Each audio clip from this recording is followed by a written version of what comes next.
si loo dhaqan geliyo qorshaha isla xisaabtanka iyo korjoogteynta ee ku saleysan barnaamijka xukuumadda nabad iyo nolol oo astaan u ah maamul wanaagga dawladnimo ayaa waxa uu maanta ra'iisul wasaaraha xukuumadda Soomaaliya Mudane Xasan Cali Khayre ku tagay kormeer shaqo wasaaradda maaliyadda iyo bangiga dhexe si ugu kurgalo sida u socdaan hanaanka shaqo ee xarumahaasi. ra'iisul wasaaraha xukuumadda federaalka Soomaaliya Mudane Xasan Cali Khayre ayaa kulan gaar ah la yeeshay mas'uuliyiinta sarsare ee wasaaradda maaliyadda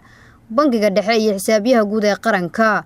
ka oo diiradda lagu saaray in la dhameystiro sida ugu dhaqsiyaha badan mushaarka lagu leeyahay dawladda inta ka dhiman bishan. waxayna sheegeen mas'uuliyiintu inay diyaariyeen dhammaan qarashkii lagu bixin lahaa mushaaraadka yar ee dhiman. ra'iisul wasaare Khayre ayaa tilmaamay in dawladda Soomaaliya ay ka go'an tahay in sanadkan uu ku dhamaado iyadoo aan dawladda lagu lahayn haba yaraatee wax mushaar ah, taasina ay ku timid maareynta maamulka maaliyadda oo gaaray heerka ugu wanaagsanaa.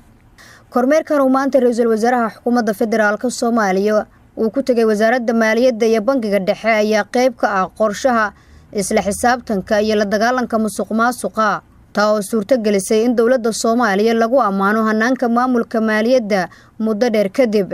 Nasra Bashiir Cali, warbaahinta qaranka, magaalada Muqdisho.